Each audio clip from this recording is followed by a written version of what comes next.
Hello everyone, and this is my review for TNA Impact on February 9th, 2016. And, this Impact, it's been like what you would feel like most Impacts have been like as of late, and honestly, that's been a good thing as well.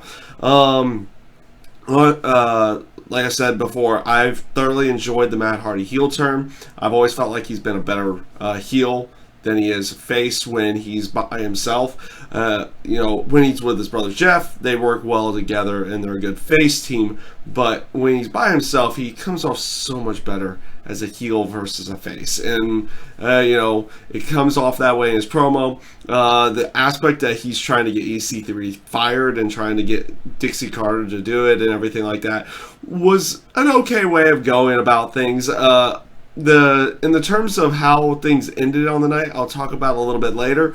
But with some of the other stuff that was going on, you had Lashley and Bram right off the bat here. You had no aspect of the mystery woman that was been going on with Lashley as of late. You got nothing in there. It was just Bram going up against Bobby Lashley in here. Okay match, but like I said, nothing really comes about of this and everything like that. The Crazy Steve not Crazy Steve, they are going to be a part of what I'm about to talk about, but Beer Money comes out and it looks like they're going to cash in their briefcase for the tag team titles. First of all, the Boozer Mobile's back for James Storm, so that was one thing that was actually kind of missing from the Beer Money return, was the fact that he would come out on that little cooler that is turned into like an automobile as well. So that's back in there. I'm not too sure if they really needed it, but they put it there. So in the end, pretty cool to see it back, but not all that necessary. They get interrupted by Crazy Steve and Abyss, who happen to have the tag team titles and everything like that, because they stole them from the Wolves in that aspect, which led to them having their match with Beer Money.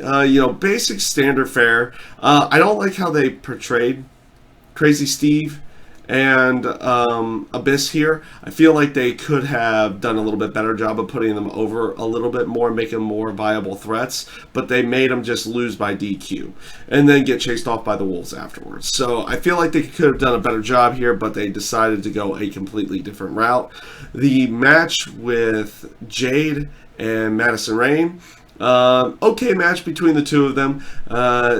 Nothing really to write home about between that match, other than the fact that they're, now having Gail Kim come out there again to reintroduce everything with the Dollhouse in a feud there. And it looks like a potential feud with Jade or something like that, which would be a pretty good way of going. I wouldn't mind seeing that match, but I still feel like the better storyline is probably still going to be with, oddly enough, with Maria versus Gail Kim at some point in time. Mainly because they're not building any kind of promo. These two aren't really talking. It's kind of more just Jade and Gail Kim having a match in some way, shape, or form, or just fighting, which I feel like is going to be a really good match when they decide to do it. But you're not getting that much interest behind it in other facets, other than people who know what Jade is, as Mia Yim, and what Gail Kim has done.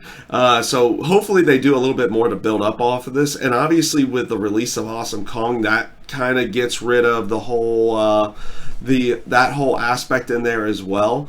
So if you're going to continue on with the Dollhouse, it's probably best that it is Jade going up against Gail Kim here in the future, and they did a decent job of putting Jade over in this case. So again, nothing really to write home about the match, but they at least put over Jade enough, and then of course Gail Kim comes out to chase them off. Nothing in the end, nothing too overly special about that.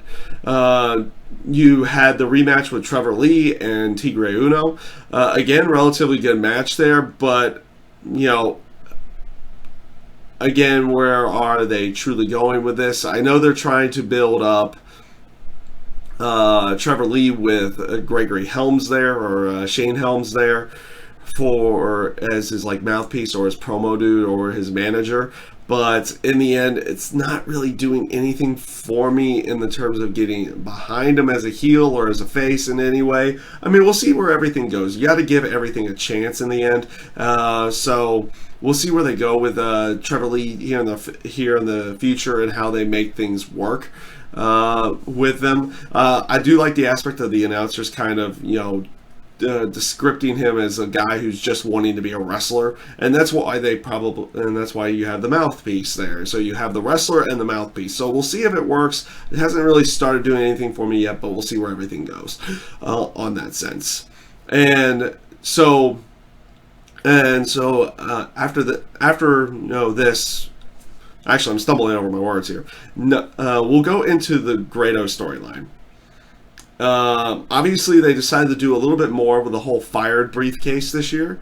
So they're making it feel like Grado got screwed over, and he's trying to show off his proof and everything, but security's getting in the way, and Eli Drake is getting in the way. So you're going to have something where, okay, did Eli Drake kind of switch what was inside both the briefcases at one point? So it's like they're going to play a storyline of what kind of proof does Grado have, and what when will it be seen or anything like that. To be honest with you, I think it's probably going to be a bad storyline, because it's pretty simple. You have somebody who says they're screwed over, and they've got proof that they're screwed over. So shouldn't he just take it to Dixie Carter and say, hey, here's the proof? That's all you really got to do. And instead, they're going to play it up as over the top and everything like that's possible. But again, we'll see where they go with everything. I don't think this one's going to be all that entertaining to begin with. And it'll probably just lead to some kind of match with Grado and Eli Drake somewhere down the road.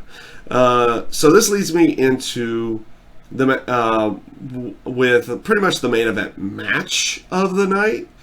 Well, not pretty much. It was the main event match of the night, which was Drew Galloway and Kurt Angle for the second time. And they're playing this off as the Kurt Angle farewell tour. He's having another match with Drew. You had good promos backstage. I like the promo of, like, during this farewell tour, Kurt Angle's only going to wrestle people he respects in that sense, with the exception, of course, how he's lost respect for Matt Hardy. So that kind of throws a wrench into that. But then again, it's for the world title. Who passes up a world title run, world title shot in that case? But when he's picking his opponents, he's only picking opponents he respects. So they announced his last set of opponents, which was, of course, Drew Galloway, Bobby Roode, and Bobby Lashley. So now you have the Drew Galloway match, which this was a phenomenal match from start to finish. I liked this match. Great match. Very good way of going through it. And I like the aspect that this time they put Galloway over. Galloway's definitely needed something to put him over. This match with Kurt Angle was definitely the way of going. And I like the aspect that, they put him over in a way where he wins, and he wins by tap out in there as well. It puts him over as a legitimate contender, and he has the briefcase saying, hey, I get a world title shot whenever I want. So they needed to make him look like a contender, and they did that right here. So I feel like they did a very good job in that sense. So they can probably play off of something where we see where they go with Drew Galloway down the road here, with some other storylines potentially maybe leading him into a world title match. And of course, he doesn't necessarily have to win every single match. Obviously, you don't need that to stay over, but you needed something big for him to, make him over. And this is that. And this was definitely their way of going about it. And I like I said, I like the match itself. So I feel like they did a very good job here. So this leads into what was the final segment of the show, which was, Dixie Carter coming out with Matt Hardy calling her out, saying, "Oh, she needs to fire EC3 and everything like that." Cutting the promo,